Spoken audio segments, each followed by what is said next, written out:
বন্ধুরা, ভালো তৃণমূলের একটু নমুনা দেখুন। প্রকাশ চিক বড়াই আমাদের বিজেপির থেকে উপনির্বাচনে রাজ্যসভার সদস্য হতে চলেছেন। একটু উনার কথাগুলো একটু শুনুন, মনোযোগ দিয়ে শুনবেন। आज बीजेपी का राष्ट्रीय अध्यक्ष अलीपुरद्वार विधानसभा में आके अलीपुरद्वार का नाम ही उच्चारण नहीं कर सकता।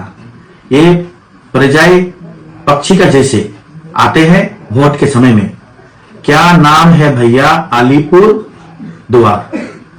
आज ये लोग न क्या सत्ता में आने के बाद में अलीपुरद्वार का नाम चेंज करेंगे। अलीपुरद्वार बना है 2014 में माननीय मुख्यमंत्री सुश्री ममता बंदोपाध्याय का आशीर्वाद से।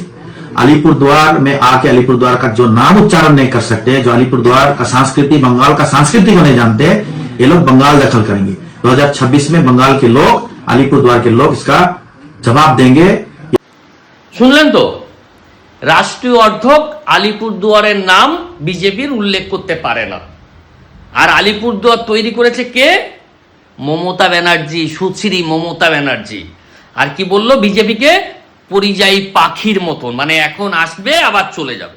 মানে একটা ভাবতে পারেন, মানে এ হয়েছে আমাদের রাজ্যের ভালো তৃণমূল।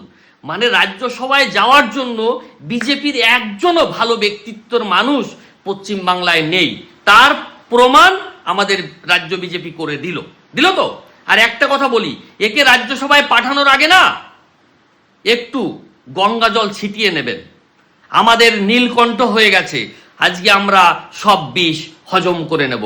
জয় শ্রীরাম, জয় শ্রীরাম।